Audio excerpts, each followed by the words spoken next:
Bismillahirrahmanirrahim. Assalamualaikum warahmatullahi wabarakatuh.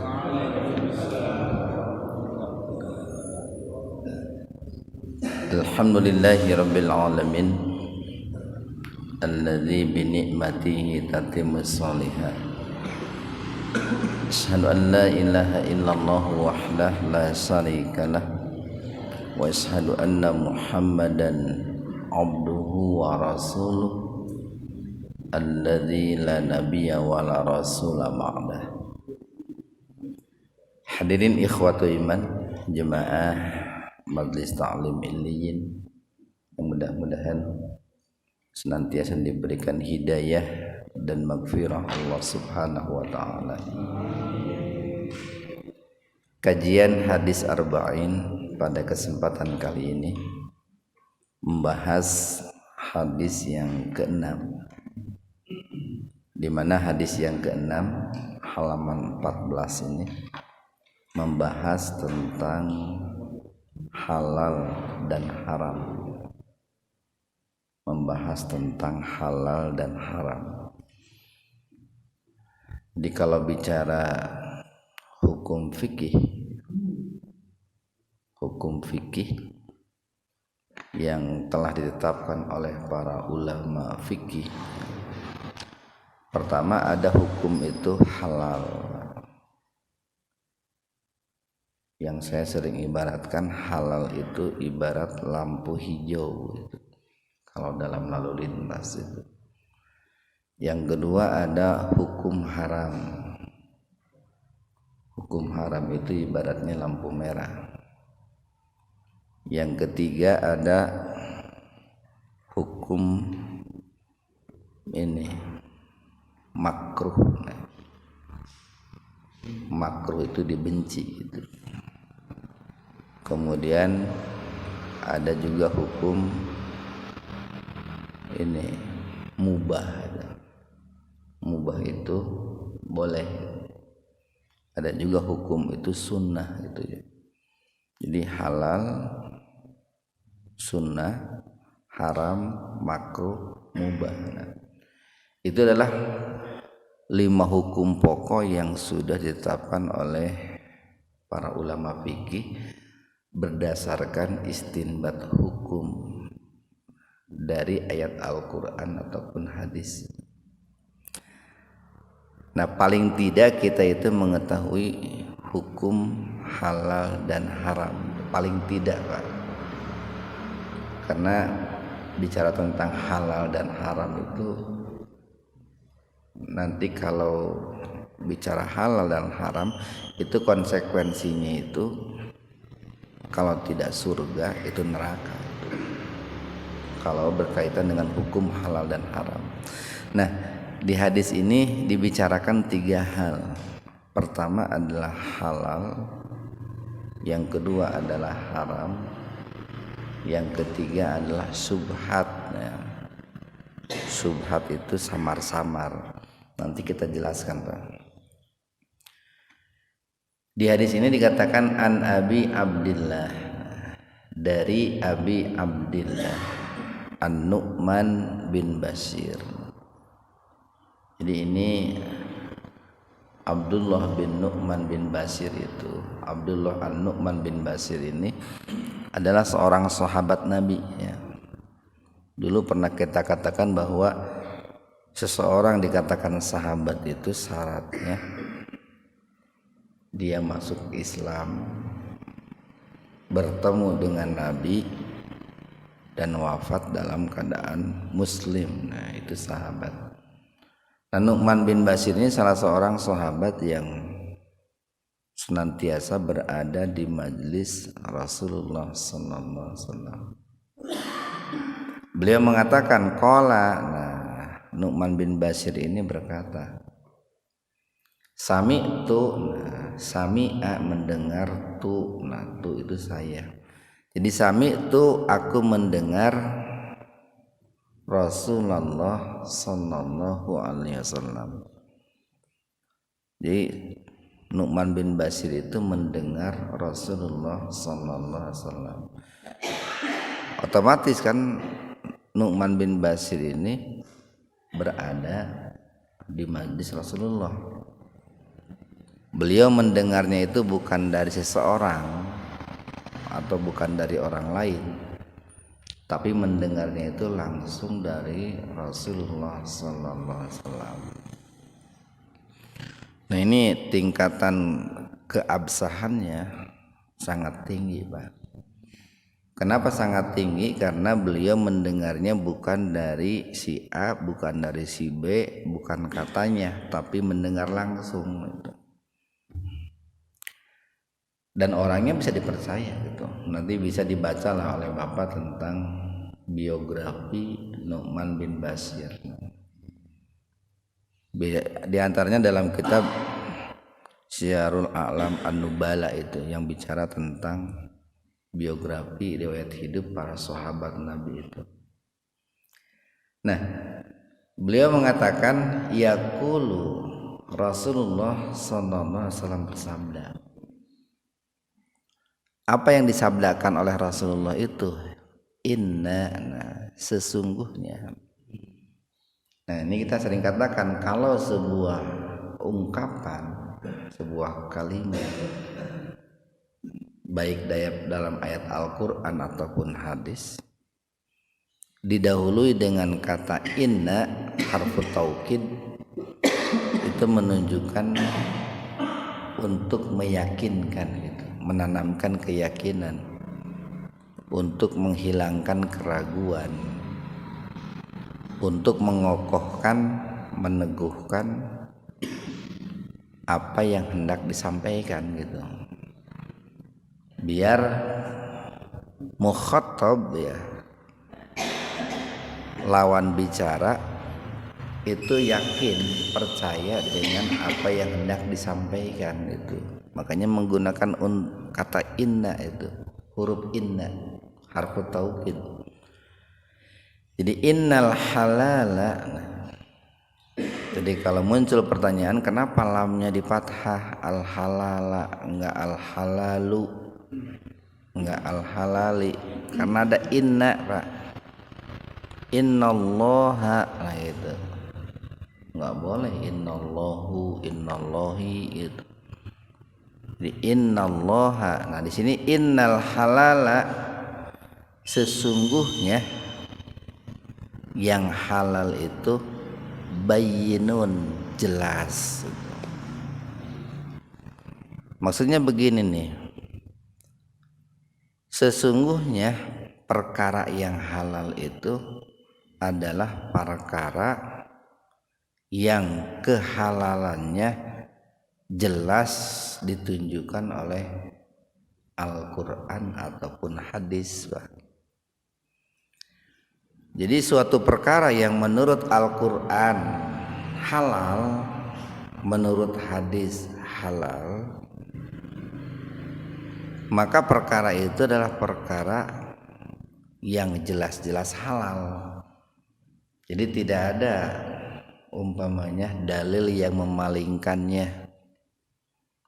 Kayak beginilah yang jelas dikatakan oleh Al-Quran itu halal, umpamanya sholat 5 waktu. Nah itu Pak, perintahnya itu kan jelas itu. Ini kalau dalam hal ibadah Pak nih, atau puasa Ramadan, zakat fitrah, zakat mal, haji, umroh, kurban, iktikaf, itu dalil yang memerintahkannya itu jelas gitu, jelas. Nanti ada hal-hal yang berbau ibadah yang dalilnya itu tidak jelas gitu Pak, atau di satu sisi memerintahkan, di sisi lain melarang. Nah, itu sehingga menjadi samar-samar, menjadi abu-abu, muncullah keraguan dalam diri kita itu. Nah, sementara kan perintah sholat 5 waktu itu kan jelas sekali.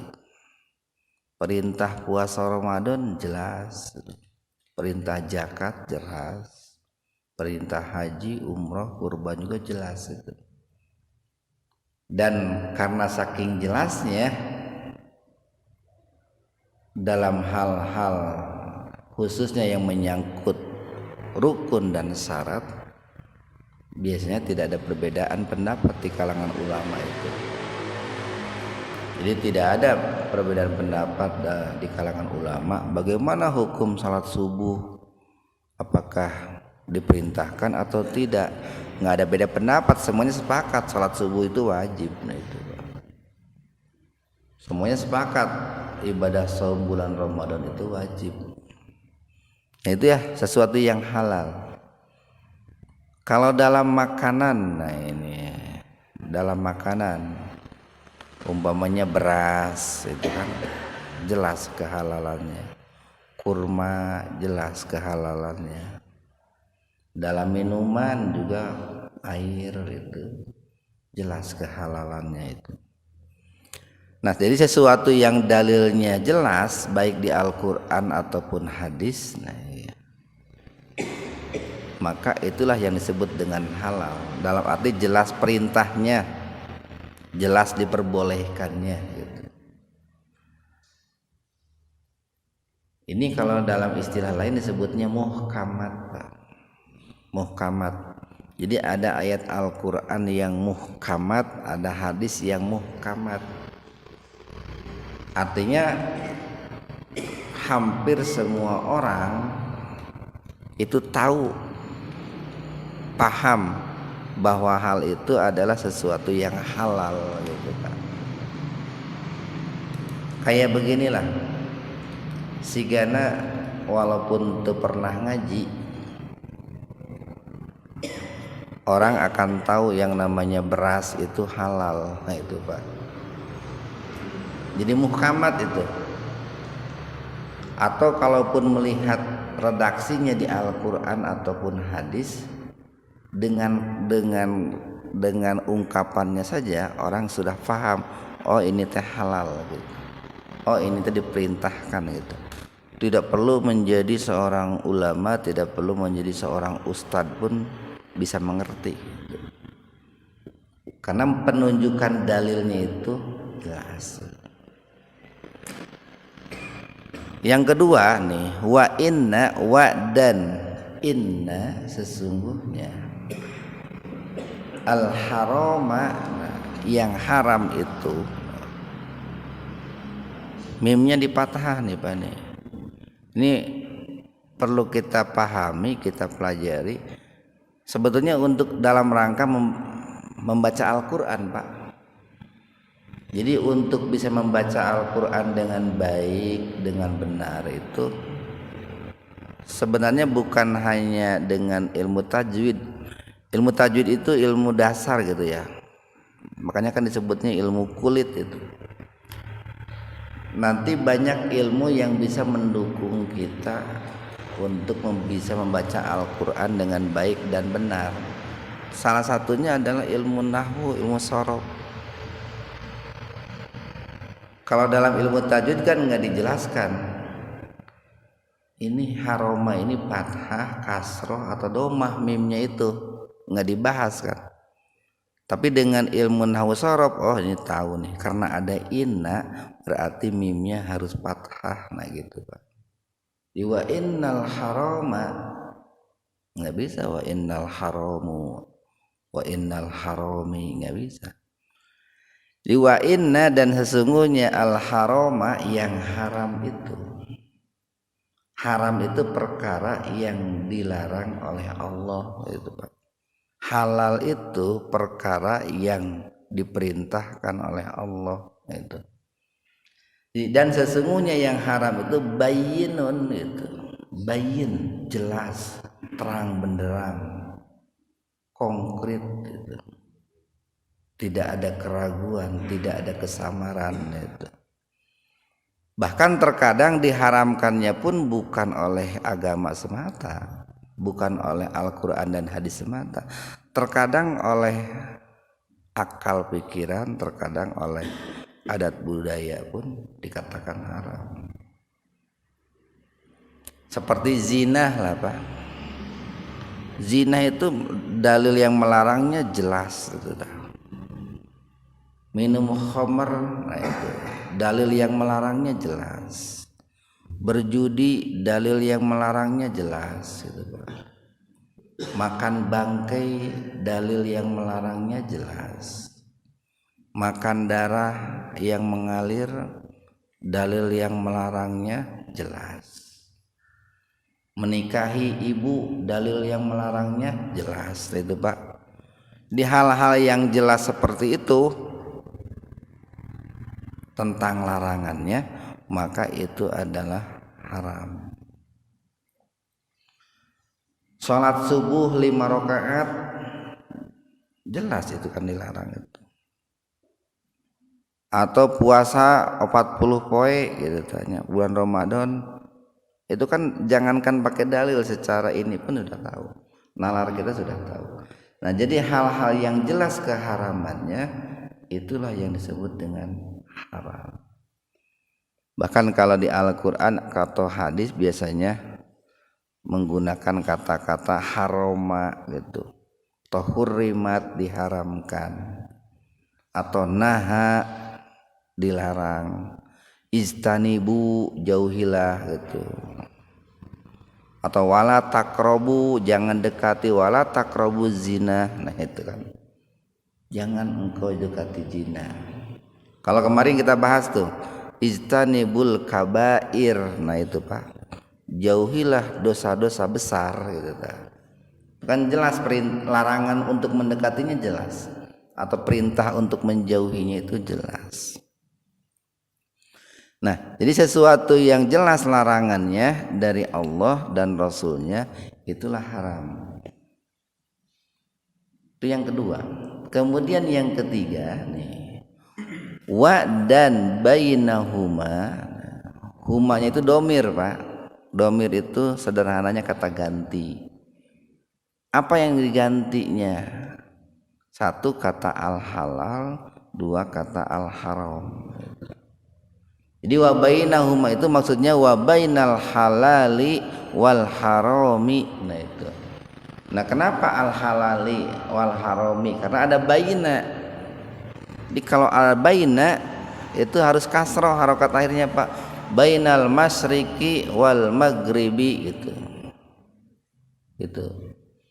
Kenapa masyriqi kopnya di kasroh, maghribi banyak di kasroh? Karena ada baina. Jadi wa bainahuma maksudnya wa bainal halali, dan antara yang halal, wal harami dengan yang haram itu umurun ada perkara-perkara, ada sesuatu mustabihat. Mustabihat itu yang tidak jelas, yang samar-samar, yang tidak meyakinkan gitu, atau yang memunculkan keraguan-raguan. Jadi dalil yang memerintahkan halalnya tidak jelas, dalil yang melarang haramnya atau yang mengharamkannya tidak jelas. Nah, itulah yang disebut dengan umurun mustabihat. La ya'lamuhunna, la tidak ya'lamuhunna mengetahui, kasirun kebanyakan, minan nasi daripada manusia. Banyak manusia yang tidak mengetahui perkara-perkara yang mutasabih, yang subhat, Pak. Atau kebanyakan manusia tidak tahu tentang perkara-perkara yang subhat itu. Berarti dari kalimat ini memberikan sebuah isyarat. Ada manusia yang tahu tapi jumlahnya sedikit, nah gitu, Pak. Mungkin para syekh, para ulama, para kiai. Jadi ada yang tahu cuma jumlahnya sedikit, kebanyakan itu tidak tahu. Nah, kenapa kok muncul perkara-perkara yang mutasabihat, perkara yang samar, yang tidak jelas, yang menimbulkan keraguan? Pertama nih, Pak, dikarenakan pendeknya pengetahuan gitu. Pendeknya pengetahuan, atau bahasa kita mah awam lah. Bagi orang awam, semua ayat Al-Quran itu mutasabih gitu, samar Pak. Bagi orang awam semua hadis itu mutasabih, samar. Kenapa kok bisa samar? Macana gitu bisa, kamu ngerti ke nerjemahkan kan gitu Pak. Makanya samar semuanya itu. Semakin banyak ilmu, semakin banyak pengetahuan yang dipelajari, maka sedikit demi sedikit yang samar itu jadi jelas, itu Pak. Kan logikanya begitu Pak. Semakin sering menuntut ilmu, semakin sering datang ke majelis taklim, mulai kan remeng, itu jelas ya Pak itu. Minatnya mun dina kacamata mulai berkurang berarti Pak. Yang tadinya remeng-remeng teh jelas ya. Tapi itu kan perlu waktu, perlu proses itu Pak. Barangkali awalnya bisa baca dulu gitu Pak, baca Quran, baca hadis dengan baik, dengan benar kan. Yang kedua bisa menerjemahkan kan gitu Pak. Setelah bisa menerjemahkan, bisa menafsirkan, bisa memahami. Setelah bisa menafsirkan, memahami, bisa mengambil kesimpulan hukum gitu Pak. Atau bisa memadukan, mengkompromikan bagaimana di ayat ini diperintah, di ayat ini dilarang gitu. Bagaimana di Al-Quran diperintah, di hadis dilarang. Ini cara mengambil kesimpulan hukumnya bagaimana gitu. Berarti kan banyak ilmu yang harus dipelajari. Makanya pantas kalau Nabi itu memerintahkan thalabul ilmi faridatun ala kulli muslim. Wajib seorang muslim itu menuntut ilmu.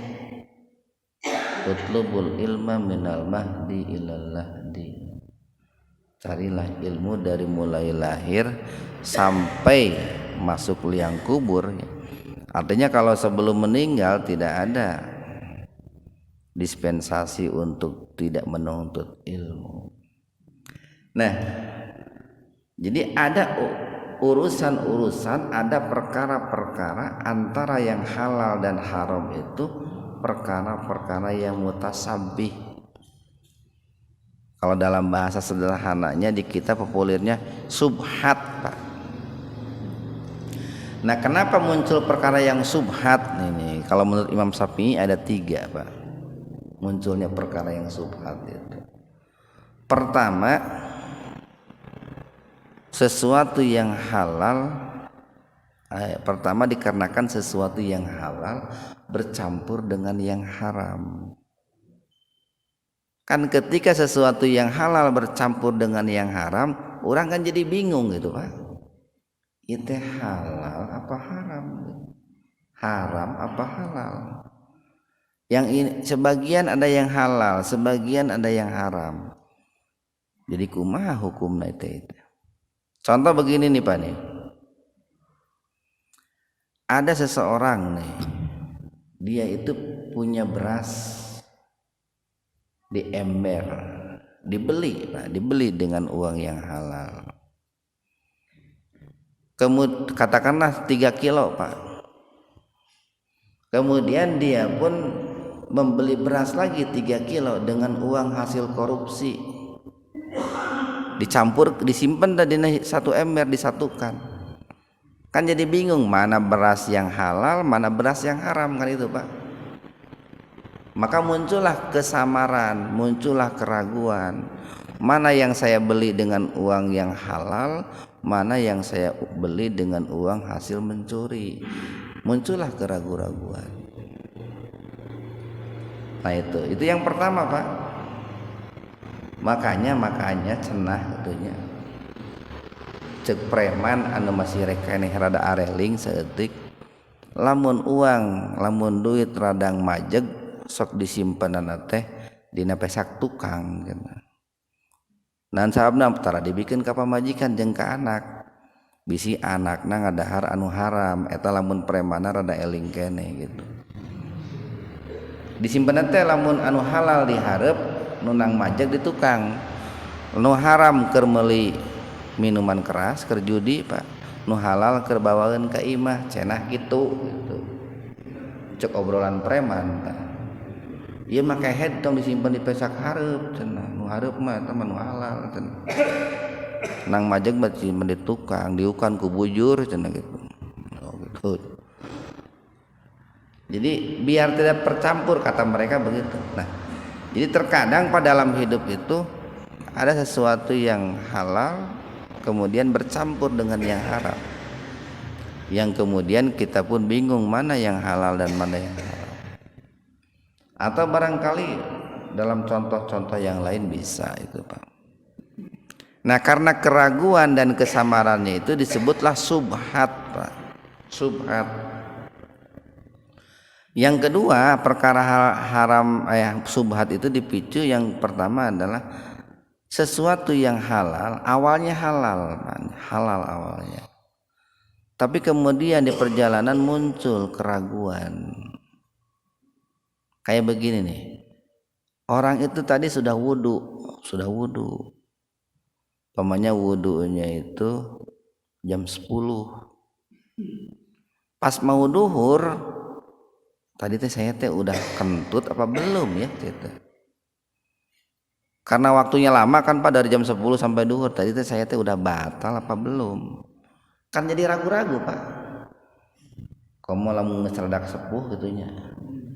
Kan sok si klepna teh sok rada iya Pak geuning, bocor. Tadi teh saya teh geus kentut atau encan gitunya. Muncul kan keraguan tuh. Muncul keraguan antara masih punya wudu dengan sudah batal. Nah itulah ragu-ragu Pak.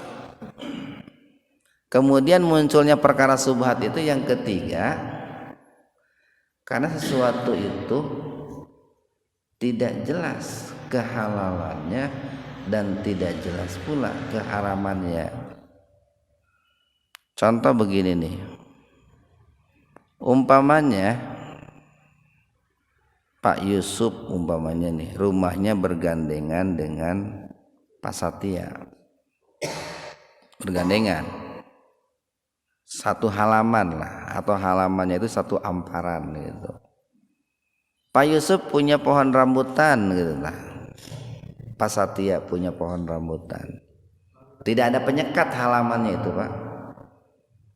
Dua-duanya rambutannya berbuah, jenis rambutannya pun sama gitu Pak. Kemudian pada suatu hari nih di halaman Pak Yusuf itu ada rambutan 10 ngampar gitu. Tapi Pak Yusuf enggak melihat dari pohon yang mana jatuhnya rambutan itu. Apakah dari pohon Pak Yusuf atau dari pohon Pak Satya? Kan bingung, sama-sama rambutan, jenisnya sama, dua-duanya pohonnya berbuah, baik nu Pak Yusuf atau Pak Satya. Nah itulah yang disebut dengan subhat itu Pak. Jadi samar, ini rambutan ini jatuh dari pohon punya saya atau jatuh dari pohon punya Pak Satya. Itu subhat. Nah untuk perkara-perkara yang subhat seperti itu, ulama mengatakan lebih baik ditinggalkan Pak, dalam rangka ihtiyat, dalam rangka kehati-hatian. Jadi kita harus meninggalkan hal-hal yang subhat. Jadi kalau seandainya nih beras dalam satu ember tadi, yang satu dibeli dengan uang halal, yang kedua dibeli dengan hasil mencuri, lebih baik jangan dipakai eta beras teh gitu. Karena meragukan. Kalau ayeuna rambutan itu diragukan punya Pak Yusuf atau punya Pak Satya, lebih baik jangan dimakan, kecuali kalau minta izin dulu ke Pak Satya. Pak Satya ini rambutan nggak tahu jatuh dari pohon saya, nggak tahu jatuh dari pohon Pak Satya. Kata Pak Satya teh, silakan aja dimakan Pak Yusuf. Itu hilang keraguan Pak kalau sudah begitu. Tapi lamun Pak Yusuf nak keur umroh atau keur ka Mekah atau keur kerja di luar kota 3 bulan, di rumahnya nggak ada orang, bingung kan, keburu-buru rambutan teh, lebih baik jangan dimakan kalau begitu. Jadi hal-hal yang meragukan, Pak, hal-hal yang meragukan lebih baik ditinggalkan. Kayak contoh begini, tadi teh saya teh hitut teh. Bagusnya wudhu deh ya Pak, daripada ragu-ragu gitu mah gitu. Batal. Nah, jadi para ulama menyimpulkan untuk kehati-hatian dalam hal-hal yang meragukan itu bagusnya itu ditinggalkan yang meragukan, ambil yang meyakinkan. Kan begitu wudu nih, orang ragu ini udah batal apa belum wudunya. Ketika dia wudu hilang keraguan, Pak. Pasti hilang itu. Tapi lamun ayeuna teu wudu deui keur salat teh nya keheula tadi teh aduh saya teh hitut teh jam 11 teh kitu tah. Tadi teh asal lompatan teh hitut atau teh nya gitu. Malah pernah nongeng tadi teh hitut teh. Nah, ketika wudu hilang keraguan itu, Pak. Ketika tidak dimakan rambutan itu hilang keraguan. Tapi lamun udah dimakan, Pak, udah masuk tenggorokan perut, kumaha cenah lamun rambutan teh punya pasatia cek Pak Yusuf teh. Kan jadi ragu-ragu tuh. Nah, keraguan-raguan itu tidak menenangkan itu, Pak. Nah, itulah yang disebut dengan sifat waro, Pak. Sifat waro itu adalah orang yang meninggalkan hal-hal yang meragukan tentang kehalalan dan keharamannya.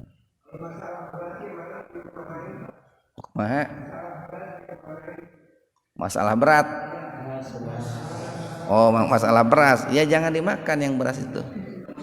Karena di situ kan bercampur antara yang dibeli dengan uang halal dengan korupsi. Nah, jadi untuk hal-hal yang meragukan tinggalkan. Nah, dulu ada seorang sahabat nih, apa namanya, Abu Bakar As-Siddiq itu. Abu Bakar As-Siddiq itu ketika jahiliyahnya sebelum masuk Islam itu seorang dukun. Dalam arti seorang dukun teh tukang Pak, tukang mijit gitu tah. Naon ngaranna di urang mah nya? Indung berang mencek orang Sunda mah. Indung berang tapi da awewe nya imah laki. Nya pokokna mah tukang mijit, tukang terapi lah gitu. Tapi ketika beliau menerapinya itu sok make jampe-jampe, Pak. Nu teu hilir, nu teu girang, nu di hulu cai, nu di lebak, nu di luhur. Puah cageurkeun gitu tah, Pak. Tadukun nu kitu teh. Setelah Abu Bakar As-Siddiq masuk Islam, tiba-tiba ada seseorang yang datang ke rumahnya, seorang mantan pasien, Pak. Dulu pernah sakit diobati oleh Abu Bakar As-Siddiq. Qadarullah dia sembuh penyakitnya, tapi belum sempat bayar karena waktu itu tidak punya uang. Datanglah ke rumah Abu Bakar As-Siddiq untuk membayar upahnya itu. Kebetulan Abu Bakar As-Siddiq tidak ada waktu itu di rumahnya. Beliau sedang pergi, yang ada istrinya. Nah, si pasiennya ini memberikan sejumlah uang dan makanan sebagai tanda terima kasih. Nah, ketika Abu Bakar As-Siddiq datang ke rumahnya atau pulang ke rumahnya, beliau dapati di mejanya itu ada makanan. Tanpa bertanya lebih dahulu, beliau langsung memakan makanan yang ada di mejanya itu. Baru beberapa suap, itu belum masuk ke perut, masih di tenggorokan. Beliau tersadar, ini makanan yang saya makan ini dari mana? Akhirnya beliau bertanya kepada istrinya, wahai istriku, ini makanan dari mana? Dijelaskanlah istriku, tadi ada seseorang yang datang ke sini memberikan makanan sebagai upah dari pekerjaanmu. Dulu pernah memijit dia lah, mengobati dia. Nah, dimuntahkanlah makanan itu, Pak. Dikeluarkanlah makanan itu. Bahkan dikisahkan dalam riwayat itu, Abu Bakar As-Siddiq itu sangat kesulitan mengeluarkan makanan yang sudah ada di tenggorokannya itu, sambil beliau pukul-pukul lehernya itu.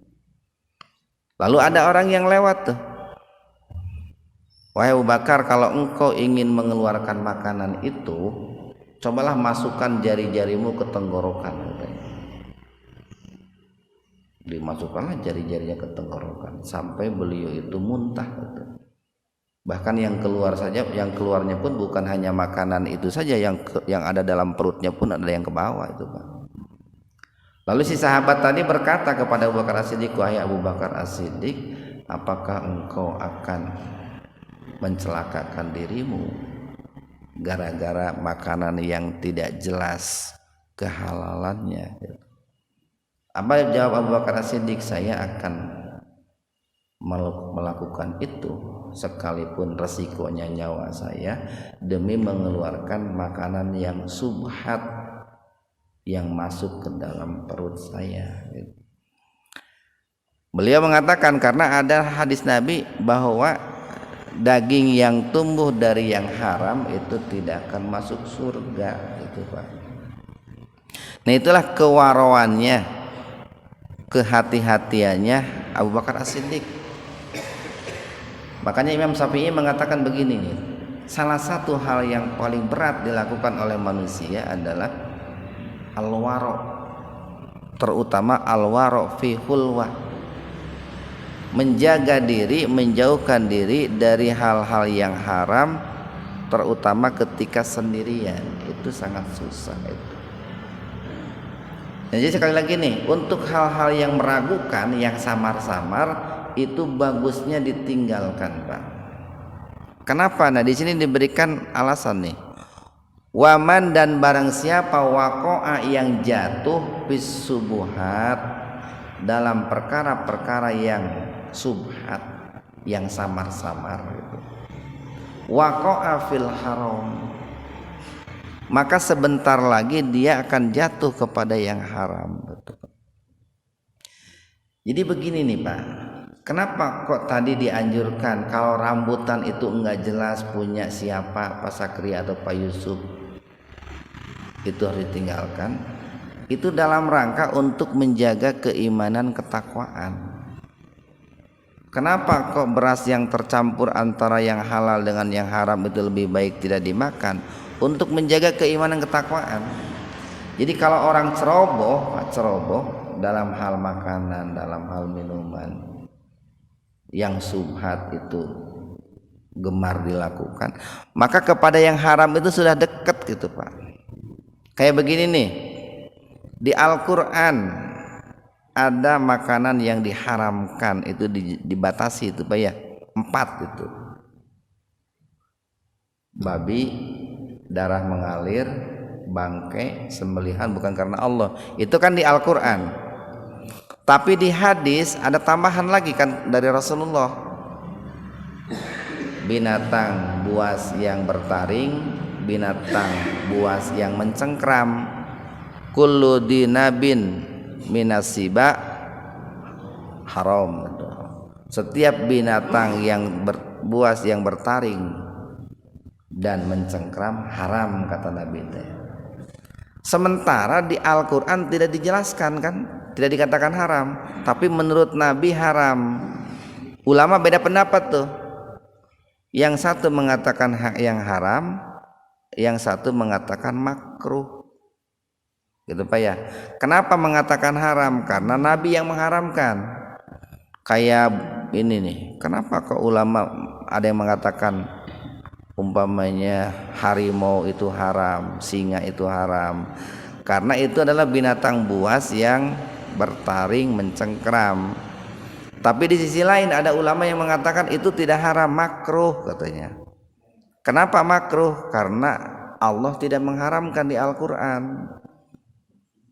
Makanya dikarenakan Allah tidak mengharamkan, sementara Nabi mengatakan yang bertaring dan mencengkram binatang buas itu haram, itu adalah makruh. Nah itu kan jadi bingung ke kitanya Pak. Allah tidak mengharamkan tapi Nabi mengharamkan. Dikarenakan bingung, jadilah samar-samar. ragu, tidak yakin.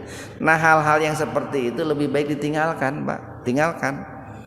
Jadi tongteng bagusnya nih, Pak, bagusnya hal-hal yang bagus kayak daging buaya gitu ya. Bagusnya tinggalkan aja, Pak. Ya, mangga.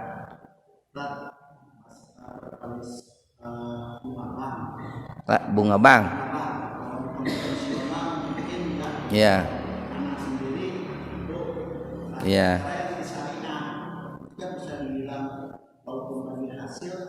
Ya. Ya.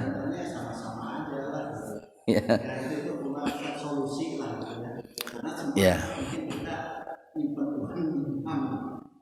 Ya. Jadi begini nih. Yang menjadi permasalahan itu begini, Pak. Sebetulnya kan ayat Al-Quran maupun hadis tentang riba itu jelas, Pak ya. Ayatnya jelas diharamkan di Al-Quran, di hadis pun jelas yang namanya riba itu diharamkan. Nah, cuman kan begini, dalam perkembangannya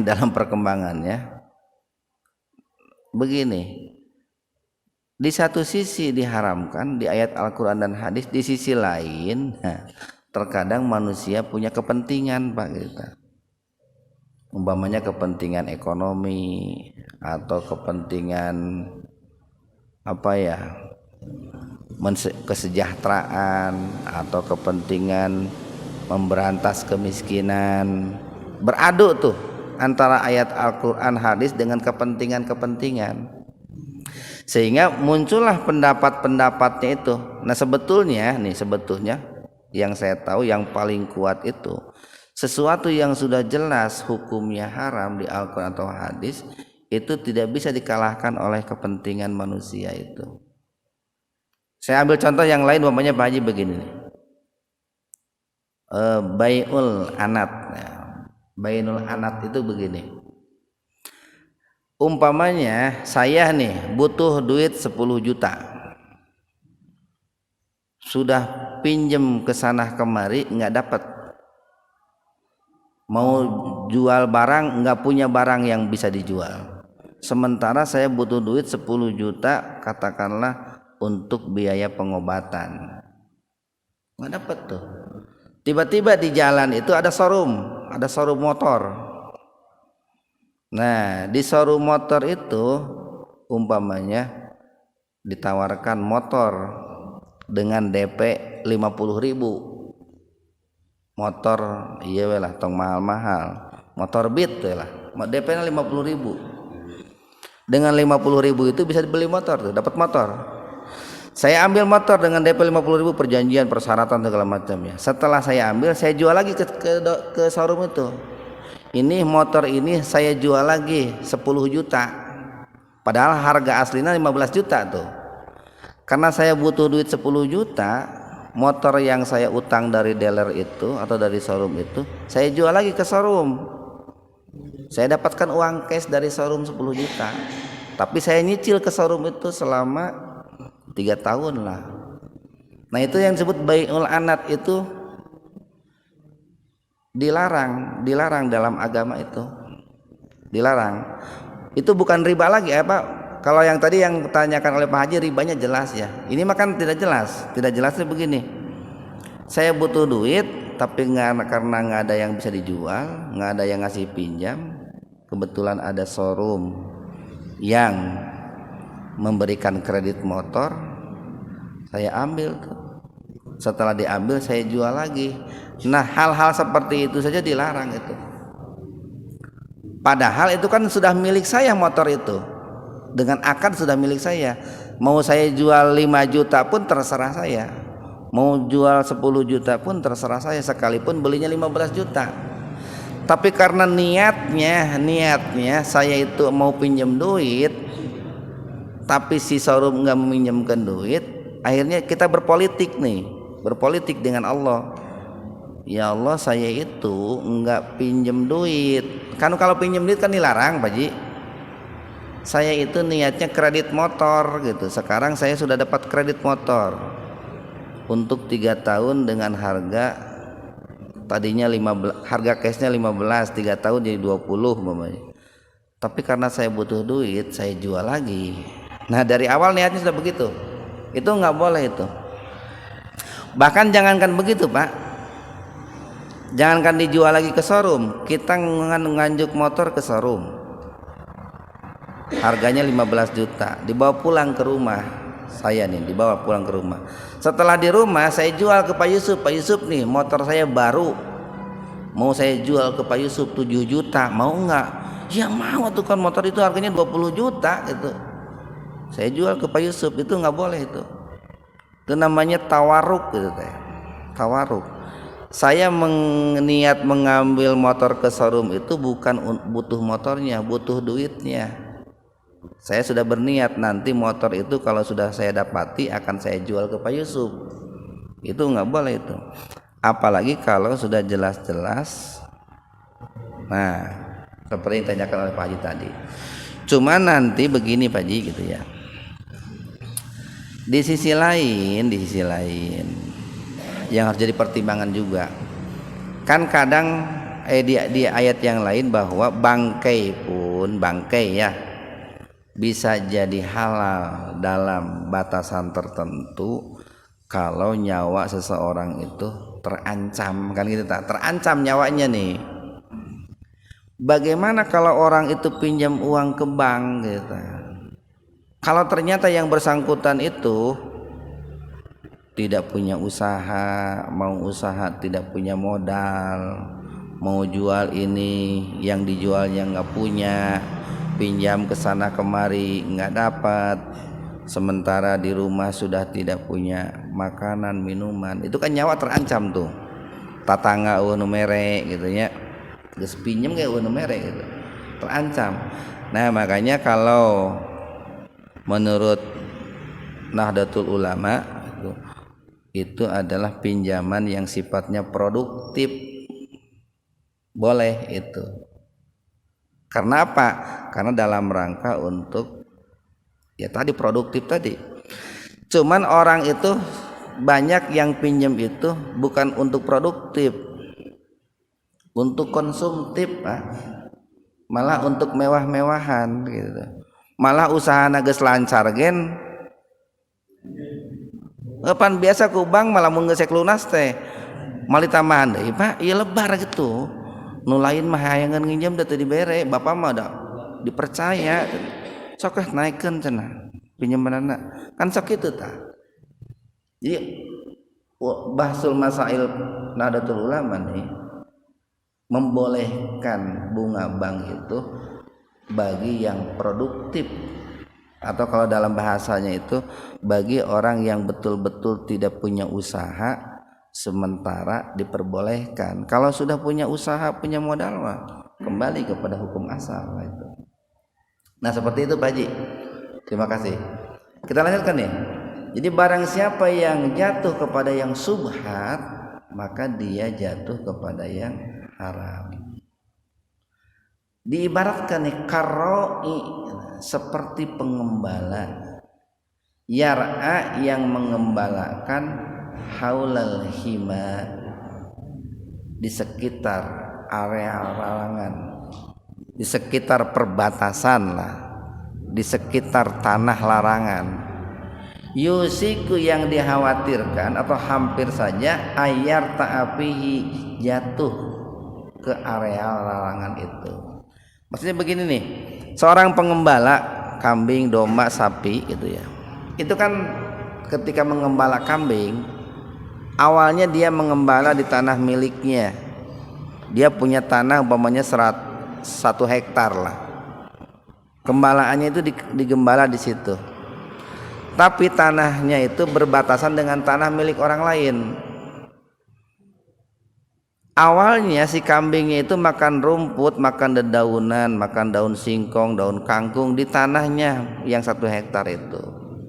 Tapi kan tidak tahu siang hari, sore hari, mungkin si kambingnya itu nyebrang ke tanah orang lain Pak.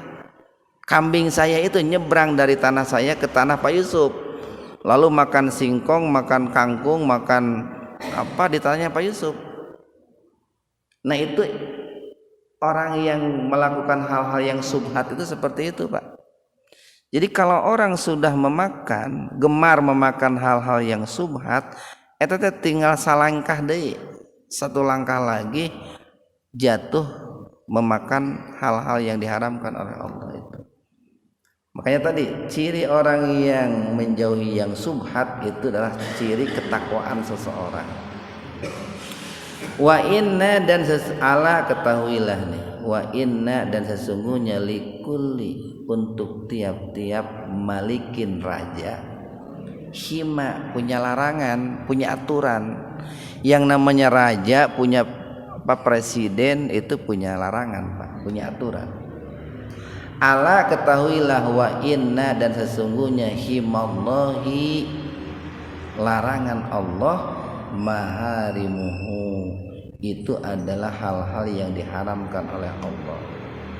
Ala ketahuilah wa inna dan sesungguhnya fil jasadi di dalam tubuh kita itu mudghah, ada segumpal daging. Ida soluhat apabila segumpal daging itu soleh, sehat, steril, soluhal jasadu kullu, maka seluruh tubuhnya itu akan sehat, akan steril, akan baik. Wa ida sebaliknya apabila pasadat rusak, pasadal jasadu kullu, maka seluruh anggota tubuhnya akan rusak. Ala ketahuilah wahiyal qalb, dia itu adalah hati Pak, hati. Nah berarti begini Pak, bicara haram, bicara halal, bicara subhat itu berkaitan dengan hati kita, kaitannya dengan hati. Yang mana di dalam hati itu kan ada keimanan. Ketika keimanan yang ada dalam hati itu bagus, kuat, maka dia akan menjauhi hal-hal yang diharamkan oleh Allah dan akan melakukan hal-hal yang diperintahkan oleh Allah.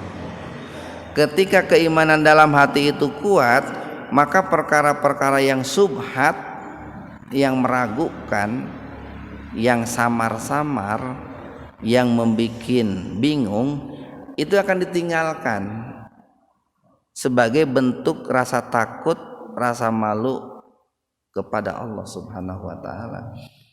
Nah, makanya nanti banyak persoalan ini yang harus dipahami oleh kita, itu dipelajari oleh kita. Tetapi ujung-ujungnya itu adalah hati kita, Pak. Karena terkadang hati kita sudah tahu, oh ini adalah dilarang. Tapi hati tetap mengalahkan pengetahuan sesuatu yang dilarang itu. Kayak beginilah, kita di sini Pak nih sudah tahu dengan keimanan kita bunga bank itu haram, sudah tahu itu Pak. Tapi pengetahuan kita yang ada dalam hati dikalahkan oleh hawa nafsu kita Pak. Alasannya kan nanti mungkin banyak, ya lamun teu diteuneun di bank, di mana diteunannya? Ya duit gitu tah. Ya lamun teu dicokot cicilan imah rumah kan ieu hese meuli mangaja-aja, teu bisa saya meuli imah lamun teu ngicil cenah. Kan banyak. Jadi pengetahuan kita tentang kebenaran itu akan dikalahkan oleh hawa nafsu yang bersemayam di dalam hati kita itu. Makanya nih bicara halal, haram, subhat itu dikaitkan dengan hati di ujungnya itu. Karena itu bersumber dari hati kita, bagaimana untuk mengindahkan pesan-pesan yang Allah sampaikan dan Rasulullah sampaikan dalam hadis ini. Nah, mudah-mudahan ada manfaatnya untuk kita semua. Subhanakallahumma wa bihamdika asyhadu an la ilaha illa anta astaghfiruka wa atubu ilaik. Assalamualaikum warahmatullahi wabarakatuh.